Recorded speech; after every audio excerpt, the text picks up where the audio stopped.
Paumanhin po, ma'am, pero wala po kayong anumang appointment dito. Ang malamig na tinig ng aking asawa sa loob ng 3 taon ay umalingaw-ngaw sa pasilyo ng City Hall ng Quezon City. Pwede ba, tigilan mo na ang pagiging desperada at pagtawag-tawag sa akin? Sa labas, bumubuhos ang pinaghalong ulan at ambon. Hindi man lang nanginig ang kamay ko habang nilalagdaan ang dokumento. Kumikita ako ng 5 milyong piso sa 1 taon. Akala mo ba hindi kita kayang ayusin ng tahimik? Sa huling sandali, patuloy pa rin niya akong minamaliit. Naisip ko kung siya pa ba ang lalaking nangako sa akin sa simbahan 3 taon na ang nakalipas. Ngunit hindi ako umiyak. Sa halip, ngumiti ako. Sa paradahan, binuksan ko ang pinto ng passenger seat ng sasakyan niya at nag-iwan ng isang sobre. Sa labas nito, tanging petsa, oras at pangalan ng ospital lang ang nakasulat. Hindi nagsisinungaling ang mga record, bulong ko sa sarili. Pagtalikod ko, nakita kong tinignan niya ang sobre na may halong pang-aalipusta. Ngunit alam na alam ko na ang magiging reaksyon niya kapag binuksan niya iyon pagdating ng gabi. Ang annulment ay hindi ang katapusan. Ito ang simula. Ang inyong pag-subscribe at pag-like ay magbibigay daan sa mas maraming kwento.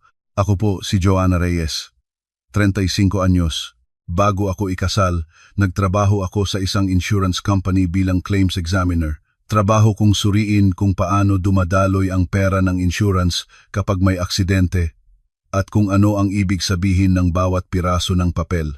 Hindi ko alam noon na ang kakayahang iyon pala ang magiging sandata ko para ipagtanggol ang aking buhay. Taglamig noon, 3 taon matapos kaming ikasal. Ang malamig na hangin sa pasilyo ng Quezon City Hall ay kasinlamig ng mukha ng aking asawa, si Michael Cruz, na nakatayo sa ilalim ng ilaw ng fluorescent lamp. 5 milyon ang sweldo ko sa 1 taon. Sa tingin mo hindi kita kayang ayusin? Ito ang unang mga salitang binitiwan niya sa aming pagkikita para kunin ang annulment papers. Hindi ako sumagot. Hindi dahil wala akong masabi, kundi dahil nasabi ko na ang lahat ng kailangan kong sabihin, hindi pa lang niya alam. Kunin mo na ang annulment papers. Nagmamadali ako. Sinulyapan niya ang kanyang relo. Siguradong may lakad siya. Maaaring mag-golf o makikipaghapunan sa isang kliyente. Palaging puno ang schedule ni Michael, maliban na lang kung tungkol sa mga appointment ng kanyang mga magulang sa ospital. Wala ka man lang masabi. Sabi ko na nga ba, wala kang laban. Binigyan niya ng sariling kahulugan ang aking pananahimik, gaya ng dati. Inabot ko lang ang mga dokumento sa empleyado at inilabas ang aking ballpen. Hindi nanginig ang kamay ko. Sa katunayan, kalmado ako. Sa isang pirma lang, matatapos na ang 3 taon naming pagsasama, pero sa halip na malungkot, nakaramdam ako ng ginhawa. Ang tunog ng pagpirma ko ay umalingaw-ngaw sa pasilyo, pumirma na rin siya, at sa ganoong paraan, legal na kaming naghiwalay. Huwag ka nang tatawag ulit, at huwag kang aasa sa akin. Iyon ang kanyang huling mga salita, mga salitang inaasahan ko na. Palagi niyang ginagamit ang mga ganitong paraan para ipakita na siya ang mas nakatataas. Ako ang kumikita ng pera. Ako ang bumuhay sa'yo. Wala ka kung wala ako. 3 taon kong narinig ang mga linyang iyan. Pero sa pagkakataong iyon, ngumiti ako. Anong nginingiti mo riyan? Nagulat siya. Siguro, hindi niya inaasahan ang reaksyon ko. Siguro, ang inaasahan niya ay iiyak ako, magmamakaawa, o magagalit. Pero, ngumiti lang ako. Walang imik akong tumalikod at naglakad papunta sa paradahan kung saan nakaparada ang sasakyan niya. Sumunod siya, ngunit hindi ko siya pinansin. Wala akong sariling sasakyan. Ibinenta ko ito pagkatapos naming ikasal dahil sinabi niyang pwede mo namang gamitin ang sasakyan ko. Tumayo ako sa tabi ng sasakyan niya, isang Toyota Fortuner na kinuha niya noong 1 taon. Importante ang sasakyan sa isang sales executive. Ito ang mukha ko, sabi niya noon nang bilhin niya ito ng hulugan sa halagang halos 2 milyong piso. Panahon iyon na naghahanap ako ng paraan para makautang dahil sa mga bayarin sa therapy ng biyenan kong lalaki. Binuksan ko ang pinto ng passenger seat. Anong ginagawa mo? Tanong niya, pero hindi ako sumagot. Kinuha ko lang ang isang sobre mula sa aking bag at marahang inilagay sa upuan. Isang makapal na brown envelope na naglalaman ng mga dokumento. Walang nakasulat sa labas, maliban sa isang petsa at pangalan ng ospital. Ano to? Akmang kukunin niya ang sobre nang isara ko ang pinto at tumalikod. Naglakad ako palayo habang bumubuhos ang ulan.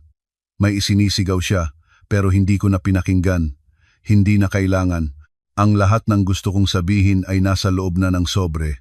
Habang naglalakad mula sa City Hall patungo sa sakayan ng bus, lalong lumakas ang ulan. Basa na ang damit ko, pero hindi ko ininda.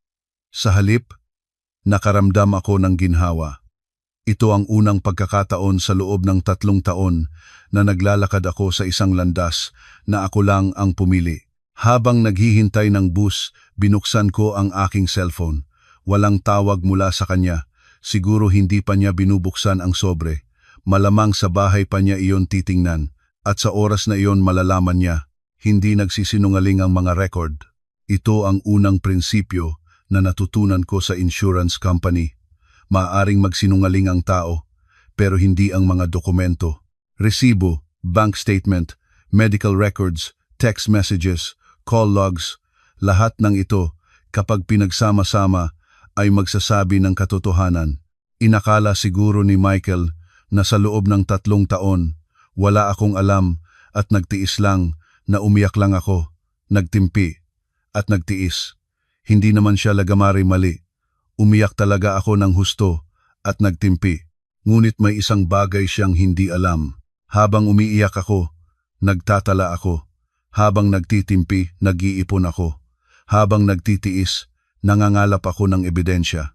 Gabi-gabi, kapag tulog na siya, kahit pagod na pagod ang katawan ko sa pag-aalaga at gawaing bahay, binubuksan ko ang aking laptop at inaayos ang isang Excel file.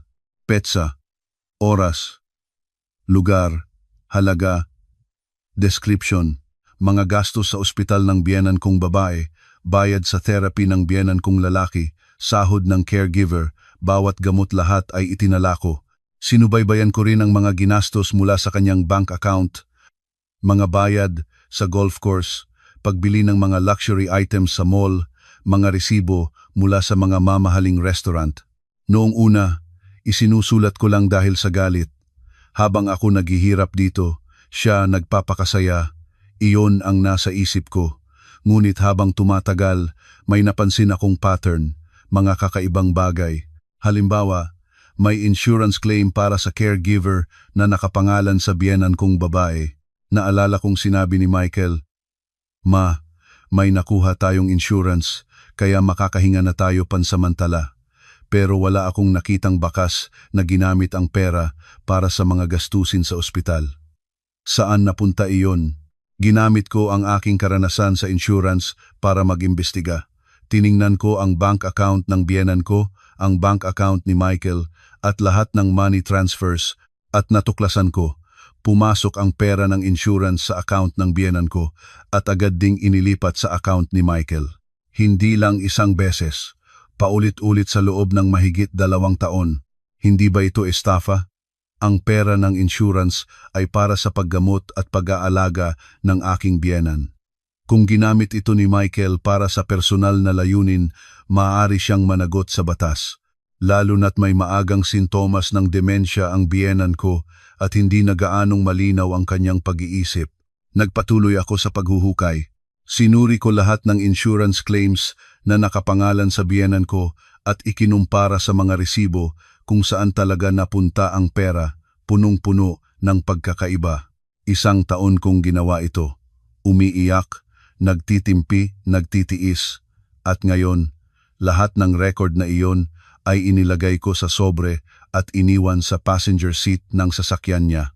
Nasa loob ng sobre ang mga sumusunod, listahan ng insurance claims na nakapangalan sa mga biyenan ko, record ng paglipat ng pera sa bank account ni Michael, mga resibo kung saan talaga ginastos ang pera, golf course, mall, mamahaling restaurant, at mga bayarin sa isang hotel malapit sa isang botika na kliyente niya kasama ang mga petsa at oras. Lalo na noong gabing nasa emergency room ako buong magdamag dahil nawawala ang biyenan ko at sinabi niyang may meeting siya kaya hindi makontak. Sa huling pahina, isang pangungusap lang ang isinulat ko. Ang karma sa pagbebenta mo sa iyong pamilya, panagutan mo. Dumating na ang bus. Sumakay ako at tumingin sa labas. Malakas pa rin ang ulan. Malamig ang panahon, pero sa unang pagkakataon, nakaramdam ako ng init. Hindi ito ang katapusan. Ito ang simula. Hindi pa alam ni Michael na ang annulment ay simula pa lang. Kinuha ko ang aking cellphone at nag-text sa dati kong senior sa trabaho sa Cebu, si Ate Mila. Ate, tapos na. Pwede na ba akong bumalik diyan? Mabilis siyang sumagot. Oo naman. Halika ka kahit kailan. Handa na ang trabaho mo. Si Ate Mila ay may sariling claims adjustment firm sa Cebu. Siya ang unang taong tinawagan ko nang magpasya akong makipaghiwalay. Hindi siya nagtanong kung bakit. Sinabi lang niya, kung may kailangan ka, tawagan mo lang ako. Sa loob ng nakaraang buwan, habang inihahanda ko ang sobre, walang sawa siyang nagbigay ng payo.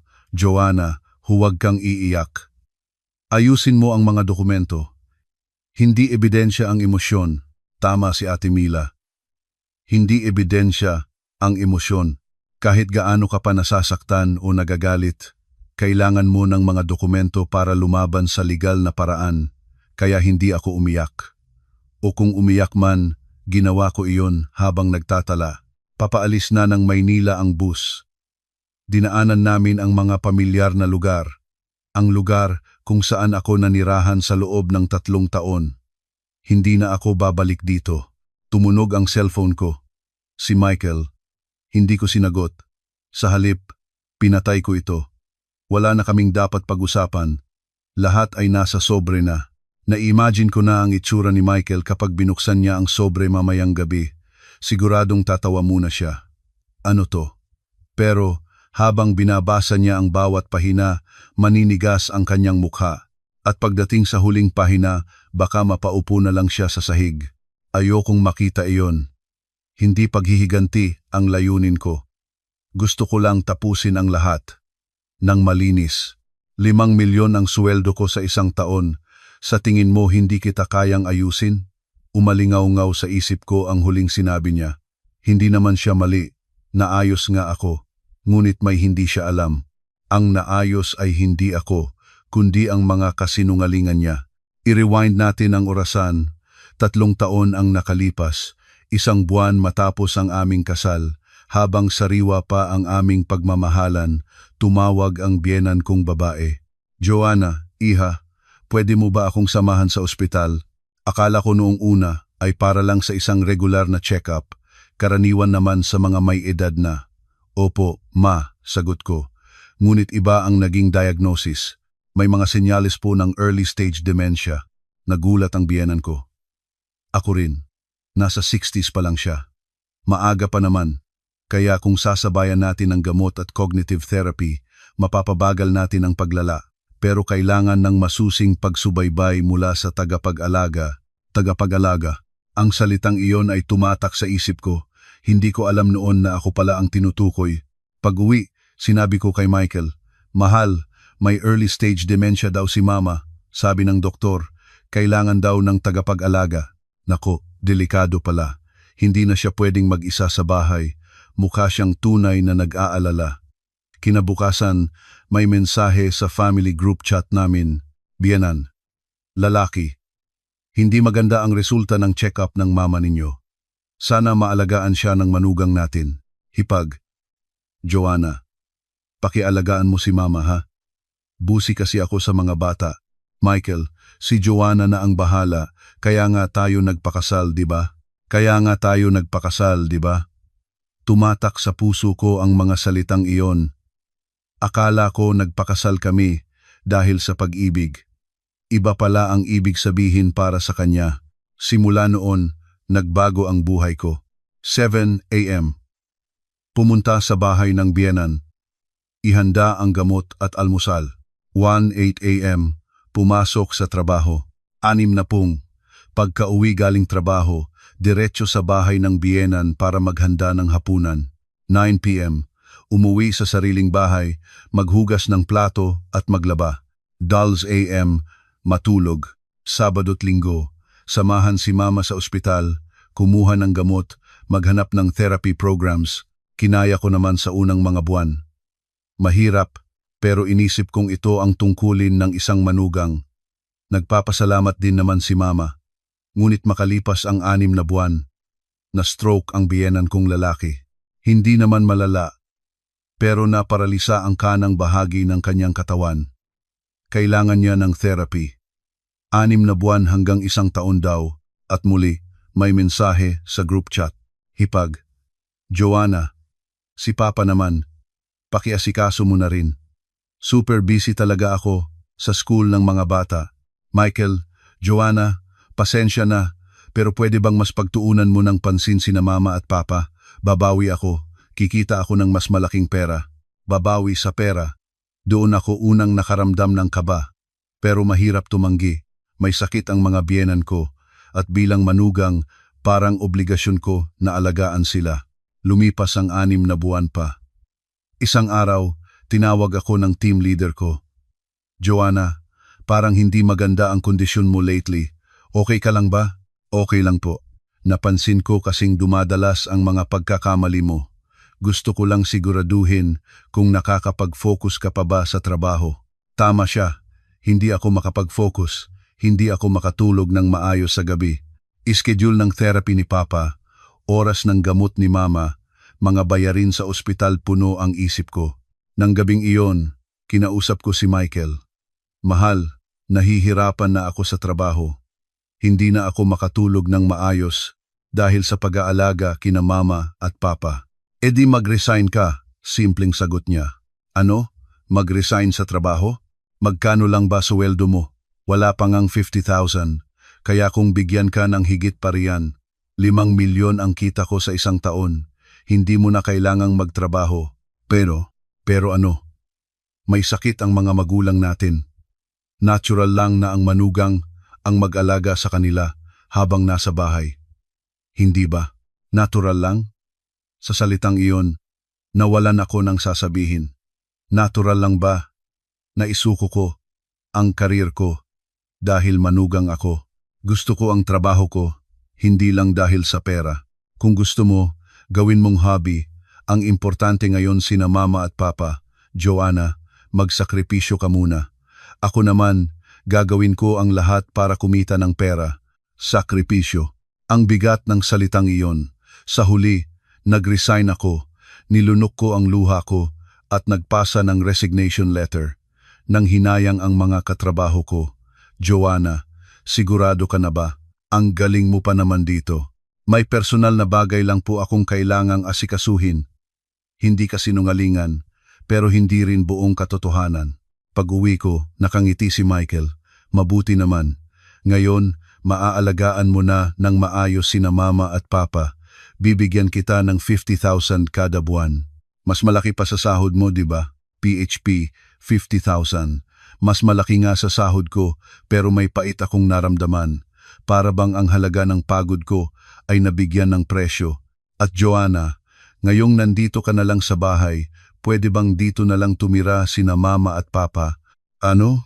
Mas malaki naman ang bahay natin, para hindi ka na rin pabalik-balik. At ganoon nga ang nangyari. Lumipat sila sa amin. Noong una, ayos lang. Kapag sinasabi ni Mama na, "Salamat Joanna," pakiramdam ko tama ang ginagawa ko. Pero habang tumatagal, nagbago ang ihip ng hangin. Joanna, parang matabang ang sabaw. Joanna, bakit ganito ang pagkakalaba mo? Gusot-gusot. Joanna, nalimutan mo ang oras ng gamot ni Papa. Dapat ikaw ang nakakaalala niyan. Nawala ang pasasalamat at napalitan ng puna. At si Michael, tama si Mama. Joanna, maging mas maingat ka naman. Palaging nasa panig siya ng ina niya. Kahit gaano ako magreklamo, ang lagi niyang sagot, "Ako naman ang kumikita, di ba? Ang trabaho mo ay asikasuhin ang bahay. Ang PHP 50,000 na allowance ay kulang na kulang. Pagkatapos, ibawas ang bayad sa ospital, gamot at caregiver, halos wala nang natitira." Isang araw, kinausap ko si Michael. Mahal, pwede bang dagdagan mo ang allowance? Sobrang laki ng gasto sa ospital. Binibigyan na kita ng 50,000. Kulang pa ba? Ang gastos lang kasi ni na mama at papa sa ospital ay halos 40,000 na buwan-buwan. E di magtipid ka. Busi din ako at marami akong gastusin sa labas. Magtipid daw. Ginagawa ko na ang lahat para makatipid. Ilang taon na akong hindi bumibili ng bagong damit. Bihira na akong magpasalon. Halos hindi na ako nanananghalian. Pero kulang pa rin ang pera. Sa huli, ginamit ko ang ipon ko. Perang pinaghirapan ko. Bago pa kami ikasal, ipinambayad ko sa ospital. Pero naubos din iyon sa loob ng 6 na buwan.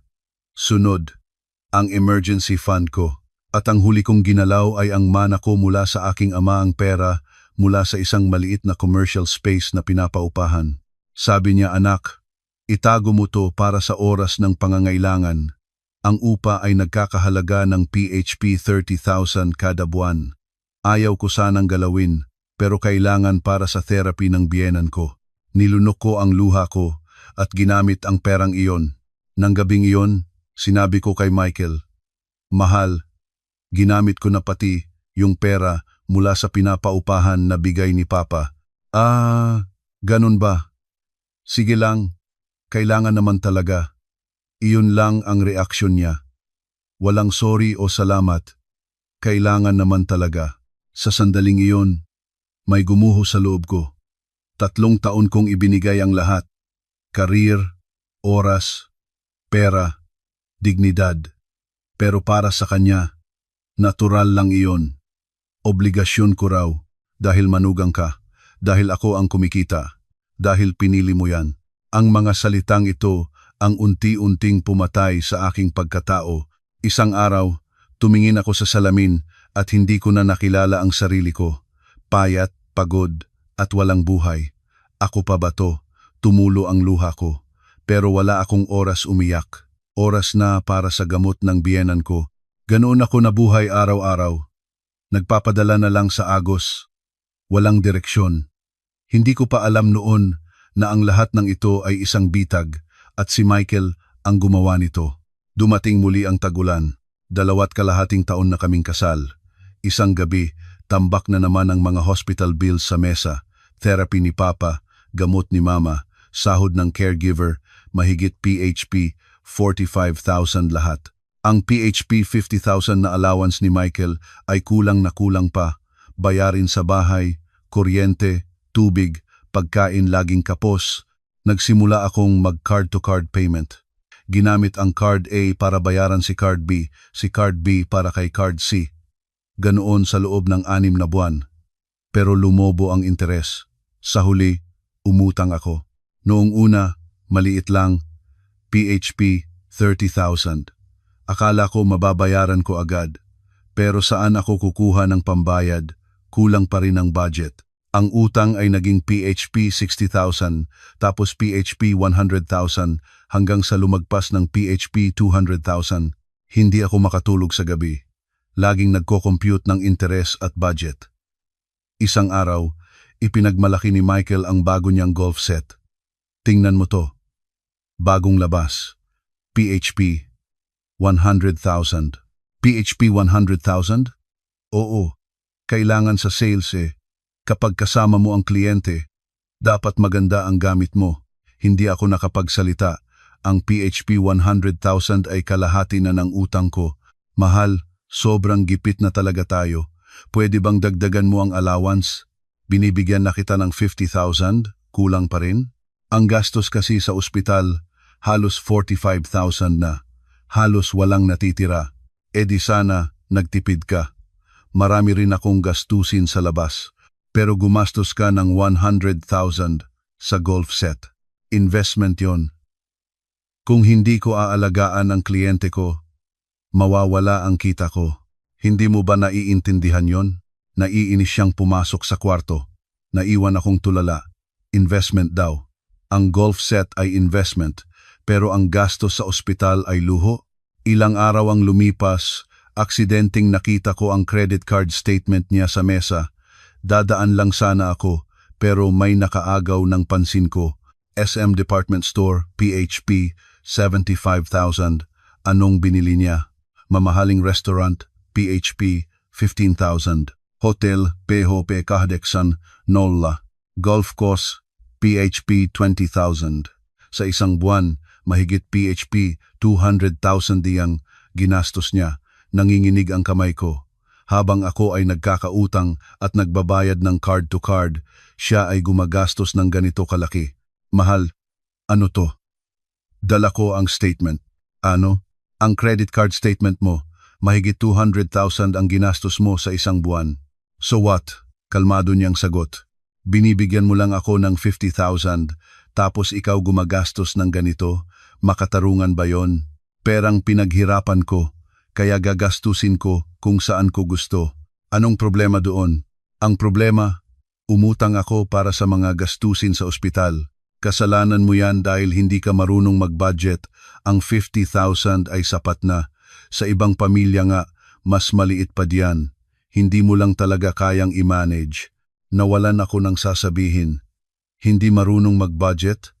Mahal, ginagawa ko ang lahat para makatipid. Hindi na ako bumibili ng para sa sarili ko. Di bawasan mo ang gastos sa ospital. Kailangan ba talaga sa mamahaling ospital sila dalhin? Kalusugan ni na mama at papa ang pinakamahalaga, hindi ba? Mahalaga, pero hindi ibig sabihin na uubusin ko ang pera ko para doon. Pera ko. Sa salitang iyon, nanlamig ako. Para sa kanya, hindi ito pera natin, kundi pera niya. At Joanna, pinili mo yan. Ikaw ang nagdesisyon na mag-resign at mag-alaga sa kanila. Pero sinabi mo, pinilit ba kita? Binigyan kita ng pagpipilian. Pinili mo yan. Bakit ako ang sinisisi mo? Sa tingin niya, wala siyang kasalanan. Nang gabing iyon, hindi ako nakatulog. Ang sakripisyo ko ay naging pagsasamantala pala. Akala ko ginagawa ko iyon para sa pamilya. Pero para sa kanya, iyon ay pinili ko. At ako lang ang dapat managot. Kinabukasan, nagsimula akong magtala. Kinopya ko ang credit card statements niya. Tiningnan ko ang bank statements. Itinabi ko ang mga gastos ko at gastos niya. Gumawa ako ng Excel file. Nov-an 3, 2024. Papa's Therapy, PHP 15,000. Michael's Golf Club, PHP 25,000. The 10th of November 2024. Mama's Medicine, PHP 8,000. Michael's Mall Shopping, PHP 50,000. The 18th of November 2024. Caregiver's Salary, PHP 12,000. Michael's Restaurant Bill, PHP 15,000. Habang nagtatala, may napansin akong kakaiba. May insurance claim para sa caregiver na nakapangalan kay mama. 1 taon ng buwan-buwan itong pumapasok. Naalala kong sinabi ni Michael, may nakuha tayong insurance, kaya makakahinga na tayo. Pero hindi naman iyon ginamit sa mga bayarin. Ako pa rin ang nagbabayad. Saan napunta ang pera? Tiningnan ko ang bank account ni mama. Si Michael ang humahawak nito dahil sa demensya niya. May record nga ng pumapasok na PHP 30,000 buwan-buwan. Pero sa parehong araw, may record din ng paglipat nito sa account ni Michael. Buwan-buwan, walang palya. Nanikip ang dibdib ko. Ang pera ng insurance ay para sa pag-aalaga kay mama. Inilipat niya ito sa sarili niyang account. Saan niya ginastos? Ikinumpara ko sa credit card statement niya. Ang petsa ng pagpasok ng insurance ay halos tugma sa petsa ng malalaking gastos niya. Pumasok ang insurance. Bumili ng luxury item sa mall. Pumasok ang insurance. Nagbayad sa golf club. Pumasok ang insurance. Kumain sa mamahaling restaurant. Hindi ba ito estafa? Dahil sa demensya ni mama, hindi na malinaw ang kanyang pag-iisip. Ginamit niya ang pera para sa sariling luho. Maaari siyang makasuhan. Tinawagan ko ang dati kong senior, si Ate Mila. Ate, kailangan ko ng tulong mo. Bakit? Anong nangyari? May kailangan lang akong kumpirmahin tungkol sa insurance. Si Ate Mila ay may claims adjustment firm sa Cebu. Eksperto siya sa pag-trace ng daloy ng pera. Insurance? May problema ba, Joanna? Oo. Parang ginagamit sa ibang bagay ang caregiver insurance ni Mama. Ipinaliwanag ko ang lahat. Ang demensya ni Mama, ang insurance, ang bank transfers, ang credit card statements ni Michael. Matagal siyang nakinig bago nagsalita. Joanna, estafa yan. Akala ko nga rin ate. Ang pera ng insurance ay dapat para sa paggamot ng policyholder. Kung ginamit yan ng kapamilya para sa personal na bagay, lalo na kung may kapansanan ang policyholder, malaking kaso yan. Anong dapat kong gawin? Mangalap ka ng ebidensya, bank transfers, card statements, resibo ng ospital, ipunin mo lahat. At, Joanna, bakit ate? Huwag kang iiyak. Ayusin mo ang mga dokumento, hindi ebidensya ang emosyon. Tumulo ang luha ko, pero hindi ako umiyak ng matagal. Kailangan kong kumilos. Simula noon, naging mas masigasig ako. Kumuha ako ng kopya ng bank statements ni Mama, mga insurance claim, at lahat ng credit card statements ni Michael. Inayos ko lahat sa Excel. PETSA, insurance, pumasok. Inilipat kay Michael, gastos ni Michael, tunay na gastos sa ospital. Naging malinaw ang lahat. Sa loob ng 2 taon, umabot sa PHP, 720,000 ang ginastos ni Michael mula sa insurance ni Mama. Ang ginastos niya para sa ospital? 0. Lahat ay galing sa akin. Saan napunta ang PHP 720,000? Golf, luxury items, restaurant, hotel, at isa pa. May mga paulit-ulit na bayad sa isang lugar malapit sa botika ng isang kliyente niya. Noong una, akala ko para sa trabaho, pero kakaiba ang oras ng pagbabayad. Gabi, 9:10 p.m., kahit weekend, at may mga hotel bills din malapit doon. Naging malinaw ang lahat. Ginamit niya ang insurance ni Mama para sa kanyang kabit. Nang gabing iyon, nagsimula akong buuin ang sobre. Hindi pa ako desididong makipaghiwalay, pero alam kong darating ang araw na kakailanganin ko ito. Hindi nagsisinungaling ang mga record. Natutunan ko iyon sa dati kong trabaho. Ang tao ay maaaring magdahilan, pero ang mga numero, hindi. Resibo, bank statement, credit card bills, lahat ito ay nagsasabi ng katotohanan. Tahimik akong nangalap ng ebidensya. Hindi alam ni Michael na gabi-gabi, pagkatapos niyang matulog, binubuksan ko ang laptop para itala ang lahat. Ang buto ng pagdududa ay nag-ugat at lumalim ng lumalim. Dumating ang tag-araw, pero malamig pa rin ang pakiramdam sa bahay. 3 taon na ng aming pagsasama. Naging mas madalas ang pag-alis ni Michael. May meeting ako, late na ako uuwi. May golf kami bukas. Baka hindi ako umuwi sa weekend. May kliyente akong aasikasuhin. Noong una, naniwala ako, pero ang mga ebidensyang nakalap ko ay iba ang sinasabi.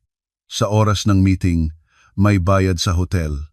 Sa araw ng golf, may biniling pambabaeng luxury item sa mall. Isang gabi, tumunog ang cellphone niya. Nasa banyo siya at nasa sofa ang cellphone. Angela, Kuya, anong oras tayo bukas? Angela, iyon ang pangalan ng parmasyutikong madalas niyang banggitin. Anak daw ng may-ari ng isang malaking botika. Mahalagang kliyente, sabi niya.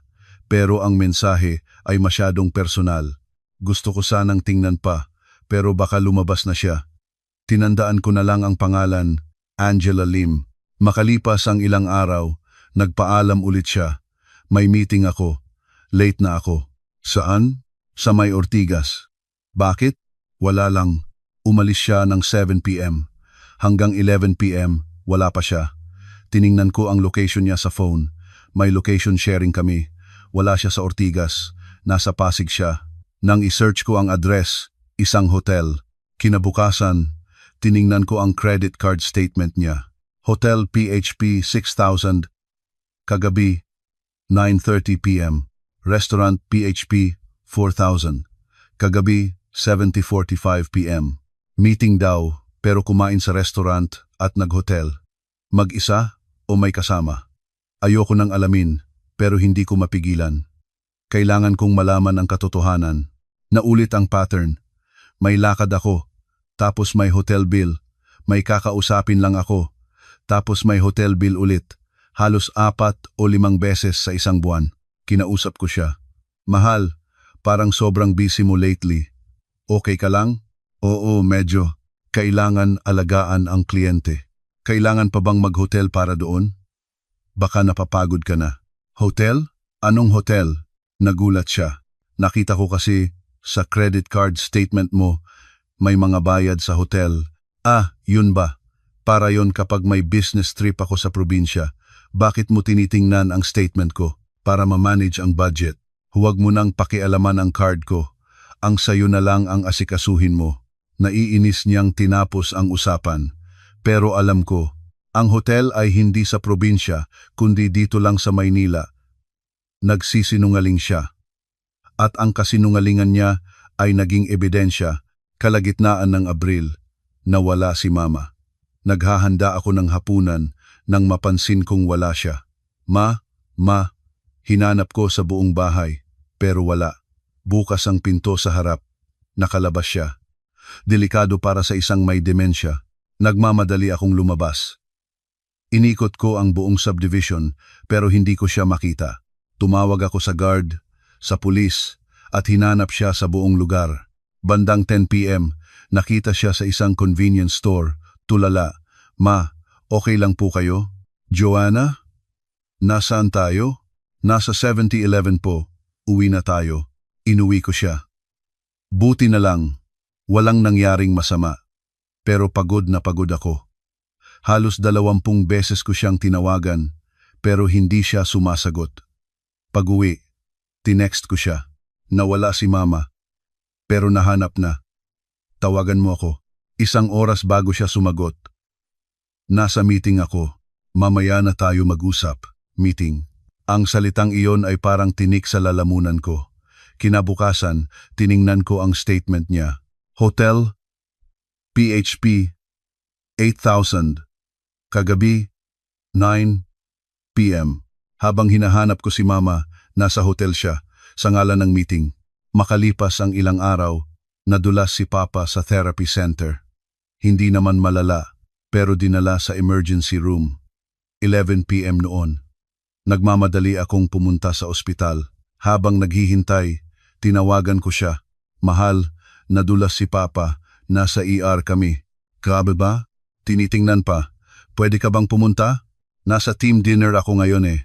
Emergency ba? Nasa ER nga kami. Sige. Pero hindi ako pwedeng umalis ngayon. Tawagan na lang kita mamaya. Binaba niya ako. Mag-isa akong naghintay. Sa paligid ko, lahat ng pasyente ay may kasamang pamilya. Ako lang ang mag-isa. Buti na lang, gasgas lang ang inabot ni Papa. Pero kailangan siyang magstay sa ospital magdamag. Dumating si Michael ng 2 a.m. Okay na ba si Papa? Oo, buti na lang. Mabuti naman. May maaga pa akong meeting bukas. Uuna na ako. Ikaw na muna ang bahala kay Papa. Joanna, wala pang 10 minuto, umalis na siya. Naiwan akong nakaupo, nagbabantay hanggang umaga. Doon ko naisip, ano ba ang ginagawa ko? Tungkulin ko ba ito bilang manugang o ginagamit lang ako? Alam ko na ang sagot. Pero ayokong aminin, baka gumuho ang mundo ko. Unang linggo ng Mayo, bigla niyang sinabi, Joanna, maghiwalay na tayo. Ano? Bakit? Hindi na tayo magkasundo. Hindi ako makapaniwala. Bakit bigla? Hindi ito bigla. Matagal ko nang iniisip. Kapag kasama kita, nagmumukha akong kawawa. Kawawa? Oo. 5 milyon ang kita ko, tapos ang asawa ko nasa bahay lang at nag-aalaga ng matatanda. Anong sasabihin ng mga tao na hindi ko kayang alagaan ang asawa ko? Nanikip ang dibdib ko. Nasa bahay ako dahil sinabi mo. Ikaw ang nagsabi na mag-resign ako para alagaan sina Mama at Papa. Pinilit ba kita? Pinili mo yan. Pinili? Sinabi mo, bibigyan mo ako ng allowance para manatili sa bahay. Oo, binigyan kita. 50,000. Kulang pa ba yun? At lagi kang nagrereklamo, tumulo ang luha ko. Pero, pinigilan ko, bakit ka umiiyak? Ano bang ginawa kong mali? Wala. Sarkastiko kong sagot. Wala kang ginawang mali. Anong tono yan? Sumasagot ka na ba sa akin? Hindi. Sinasabi ko lang ang totoo. Wala kang ginawang mali. Kumikita ka, nagbibigay ng allowance, at inuutusan akong alagaan ang mga magulang mo. Lahat yan tama. Pero may isang bagay kang nakalimutan. Ano? Ang itrato ako bilang tao. Tumawa siya. Hindi kita tinatratong tao. Binigyan kita ng magandang buhay. May bahay, may sasakyan. Iyon ba ang basehan mo ng pagtrato sa tao? Hindi ko na napigilan. Ang pagtrato sa tao ay ang pagrespeto sa kanya, pagtatanong sa opinyon niya, pagbibigay ng pagpipilian, pag-unawa sa nararamdaman niya. Pero kahit minsan, hindi mo yon ginawa. Tama na. Hindi. 3 taon akong nanahimik. Ngayon, magsasalita na ako. Anong sasabihin mo? Hindi mo ako tinuring na tao. Tinuring mo akong gamit. Gamit para alagaan ang magulang mo. Gamit para sa gawaing bahay. Gamit para ipagyabang mo na may asawa ka. Nanigas ang mukha niya. Makikipaghiwalay ako, nauna kong sinabi. Nagulat siya. Siguro hindi niya inaasahan. Sige, pero huwag kang aasa sa hatian ng ari-arian. Pera ko yon. Bakit kita bibigyan? Hindi ko kailangan. Walang sustento. Hindi ko rin kailangan. Anong gusto mo? Wala. Mahinahon kong sagot. Gusto ko lang tapusin to ng malinis. Nagulat siya, pero ngumiti rin. Sige, sa susunod na linggo, pumunta tayo sa abogado. Ganoon kabilis na pagdesisyonan ang lahat. Nang gabing iyon, binuksan ko ang laptop. Inayos ko lahat ng ebidensya sa isang file. Ang estafa sa insurance ni Mama, ang ebidensya ng panloloko niya, ang pagkukumpara ng gastos sa ospital at sa luho niya, ang listahan ng mga isinakripisyo ko. Ipinrint ko lahat at inilagay sa isang brown envelope. Sa labas ng sobre, wala akong isinulat. Maliban sa isa, Abril 16, 2025, 9 p.m., hotel, ang araw na nawala si Mama. Sa huling pahina, isang linya lang, ang karma sa pagbebenta mo sa iyong pamilya. Panagutan mo, sinarado ko ang sobre at itinago. Ibibigay ko ito sa araw ng aming paghihiwalay. 1 buwan bago ang aming paghihiwalay, naging kampante si Michael nang pumayag ako ng walang anumang kondisyon. Walang hatian ng ari-arian, walang sustento. Naisip niyang sumuko na ako. Joanna, sa susunod na Biyernes tayo pumunta sa abogado, okay lang ba? Oo. Okay lang. Kalmado ang sagot ko. Akala niya, tinanggap ko na ang pagkatalo, pero hindi ako sumusuko. Naghahanda ako. Tinawagan ko si Ate Mila. Ate, tuloy na ang hiwalayan. Desidido ka na? Oo. Sa susunod na buwan, okay ka lang ba, Joanna? Okay lang, ate. O magiging okay rin.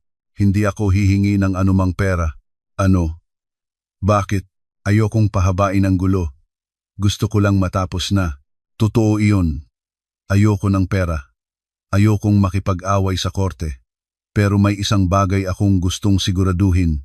Ate, pwede mo bang tingnan ang sobreng inihanda ko? Sobre? Oo. Yung mga ebidensya. Gusto kong malaman ang opinyon mo.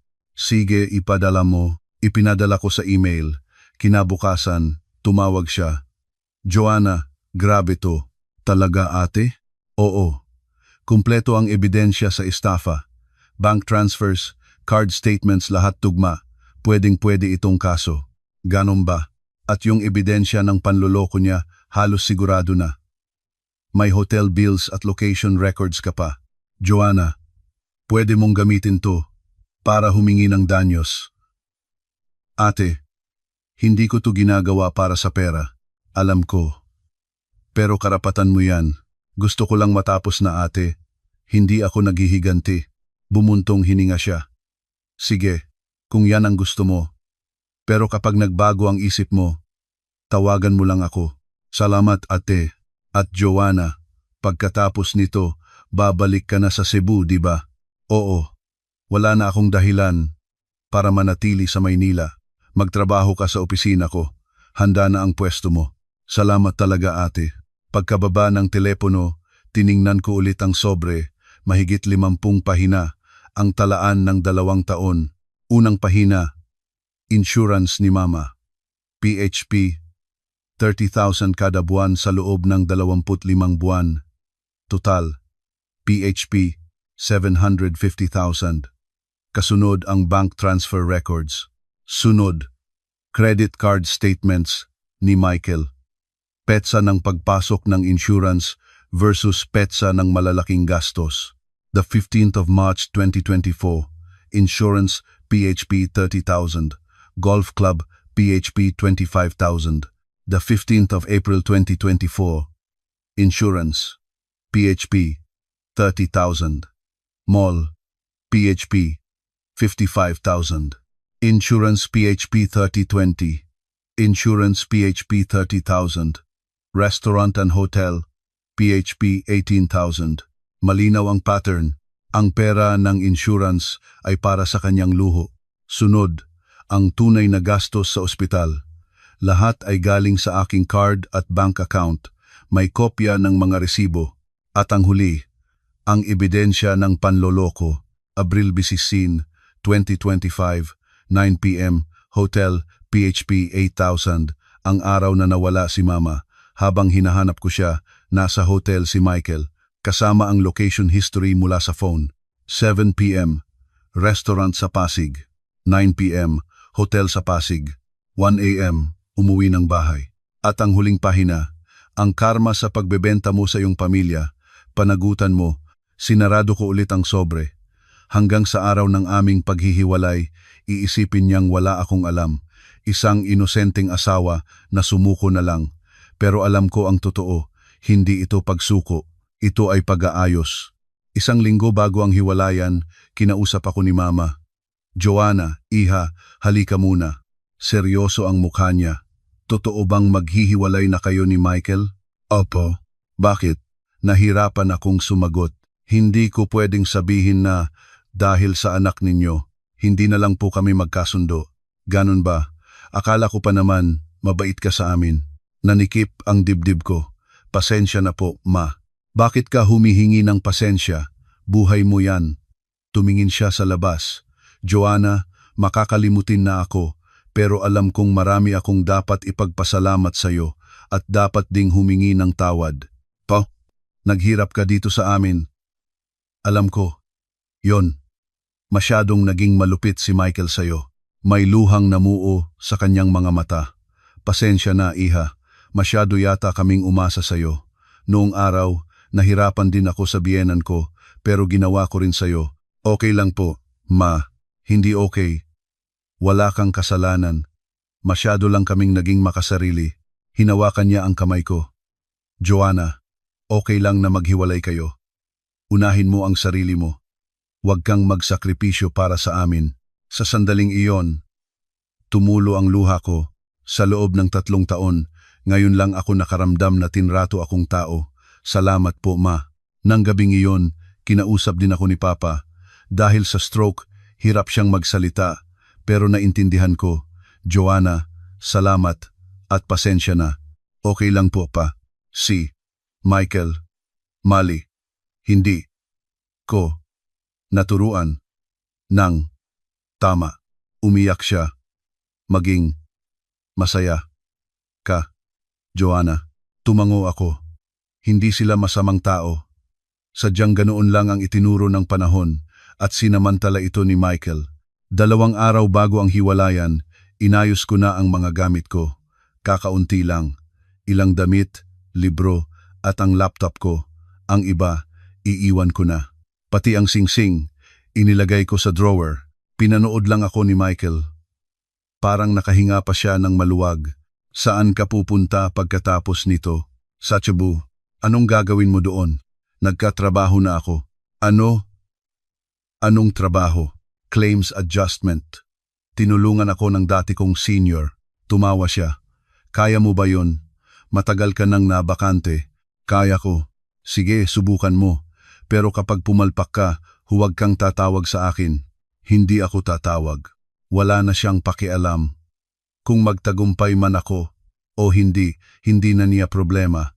Bisperas ng hiwalayan.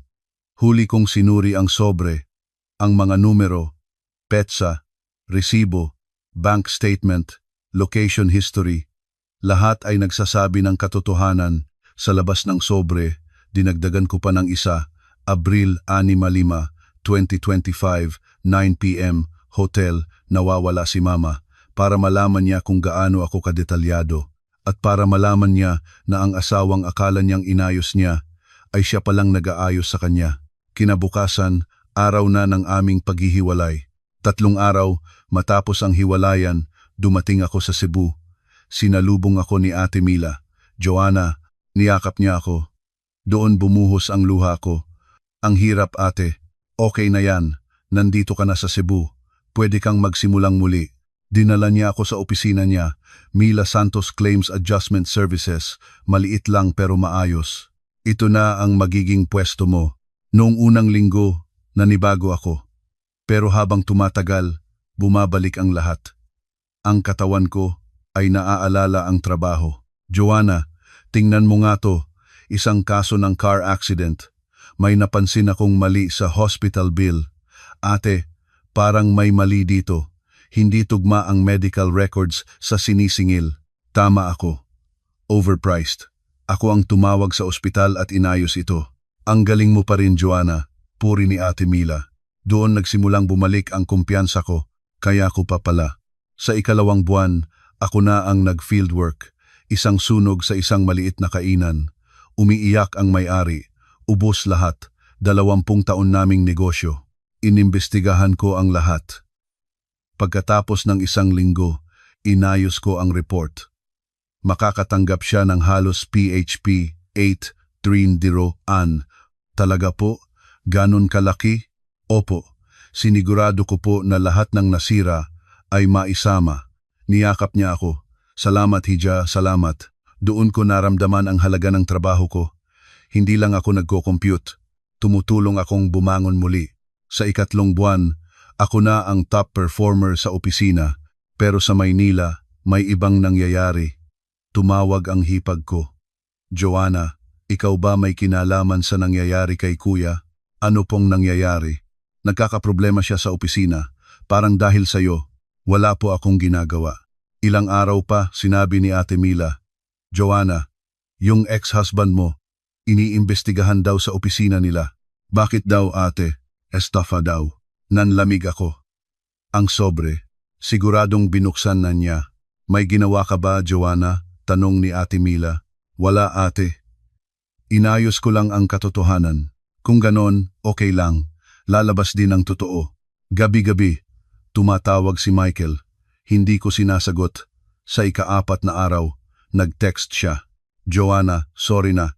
Sagutin mo naman please. Binura ko ang text. Makalipas ang ilang araw, nag-text ulit. Please, magkita tayo. Kahit 1 beses lang, nag-reply ako. Wala tayong dapat pag-usapan. Hindi na tayo magkakilala. Hindi na siya tumawag ulit. Lumipas pa ang 3 buwan. Naging masaya na ako sa Cebu.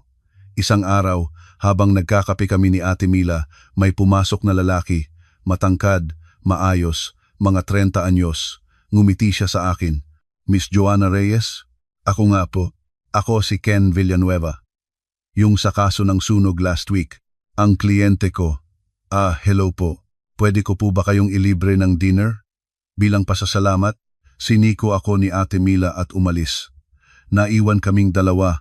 Sige po, sagot ko. Naging magaan ang usapan namin.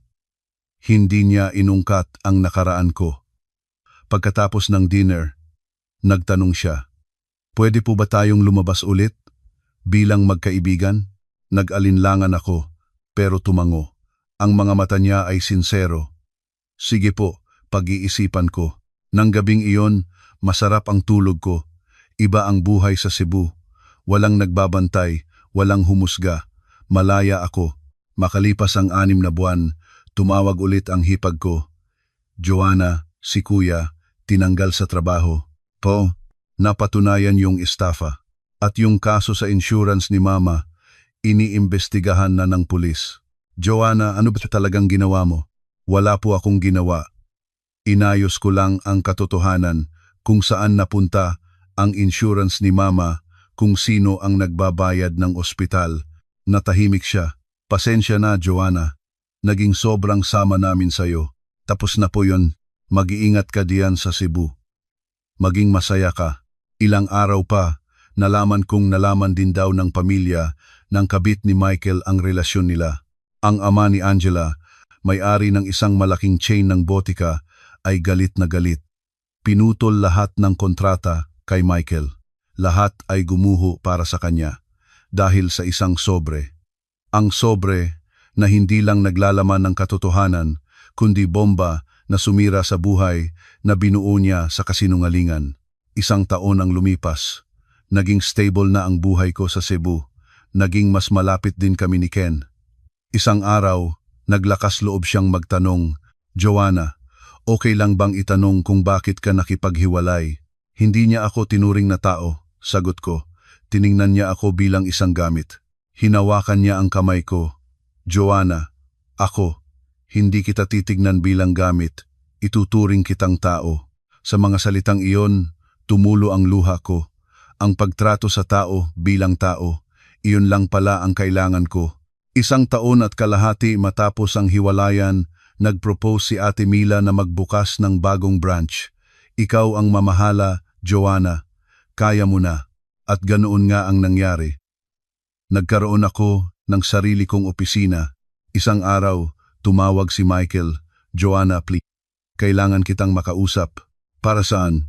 Para humingi ng tawad. Hindi ko na kailangan yan. Joanna, hirap na ako. Nawala na lahat sa akin. Bumalik ka na, please. Bibigyan kita ng 100,000 isang buwan. Hindi pera ang problema. Sagot ko. Hindi mo pa rin naiintindihan. Ano? Ang kailangan ko ay respeto. Ang itrato ako bilang tao, hindi mo yun ginawa. Kaya ako umalis. Dahil sa dignidad, hindi dahil sa pera. May iba ka na bang lalaki? Ngumiti ako. Oo. Isang lalaking tinatrato akong tao. Natahimik siya. Sige. Maging masaya ka. Ikaw rin. Iyon na ang huli naming pag-uusap. Makalipas ang 2 taon, nag-propose si Ken. Joanna, pakasal na tayo. Nag-alinlangan ako, pero alam kong iba siya. Promise mo sa akin, Ken, ituturing mo akong tao habang buhay. Promise, sagot niya. Ngumiti ako at tumango. Sige, pakasal na tayo. Nang gabing iyon, tumingin ako sa labas. Tahimik ang gabi sa Cebu, pero hindi na ako malungkot. May kasama na ako, isang taong tinatrato akong tao. Doon ko napagtanto. Ang hiwalayan ay hindi ang katapusan. Ito pala ang simula ng isang bagong buhay.